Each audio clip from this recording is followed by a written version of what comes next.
Thanks for joining us on Valley News Live as we head into our hump day evening. A beautiful day indeed for most of us. A few sprinkles out there on the radar, but by and large, some changes are in the way. We're going to talk about these first alert weather days, mainly for the latter part of your Saturday. Most of Saturday pretty good, but for some of you, you'll want to be where you're going before Saturday night because we could have some inclement weather that includes wind and snow for many. 46 degrees out at Hector now after a close of a beautiful day. It's 46 as well at Moorheads Airport. 4:40 was your time of sunset. Wind light out of the west-southwest. And here's a look at that radar right now. All the green here showing that we do have some sprinkles still about the area. They're hit and miss really at best, and a few clouds that are a little bit thinner off to the west. And we saw some beautiful sunsets with that view to the west. Thief River Falls, a sprinkle in your way. All the way out towards Langdon, we have a few sprinkles. And where you see the blue colors here, we're closer to that 40-degree mark, but mid-40s in Fargo still. 52 in Jamestown after you hit 60 degrees today.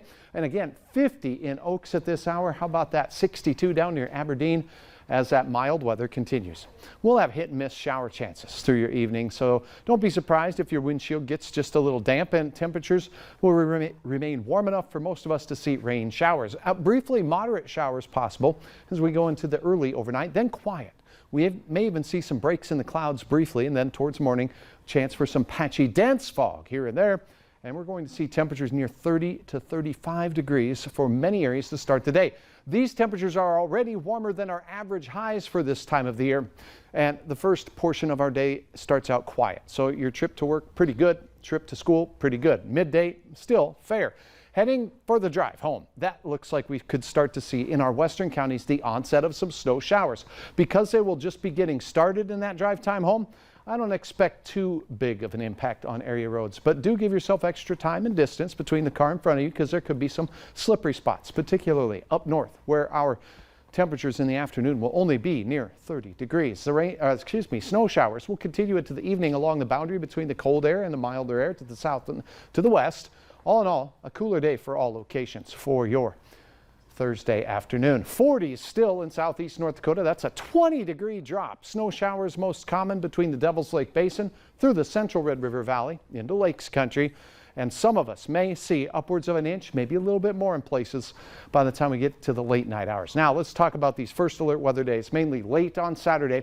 As this warm air band makes its way in, we're going to see the onset of showers that are going to set up shop, it looks like, in our northern counties as we go through Saturday night.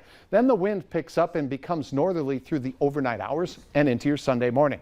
There'll be some accumulation. Some of it could be significant, and all three of our mid-range models do show a more northerly track. So the snowfall amounts are expected to drop off particularly quickly as we go south, but to our northern counties there is the potential for some 6 or more inch reports of snow. Too early to call the precise timing and the snowfall amounts with this system, but do know that we could have some changes coming our way. Crystal, thanks so much for this frigid shot there. Some ice formations on Little Detroit Lake after warm weather. We're going to cool things off each and every day. Most of Saturday pretty good for the parade here in Fargo. I don't think the snow impacts us, so that's good for your Saturday. Sunday, better chance of north winds, cold conditions into next week with highs only in the 20s. Who's going to be there for the parade? I'm hoping to be there for the parade. You don't like candy though. Well, more for everyone else. Yeah. Up next on Valley News Live.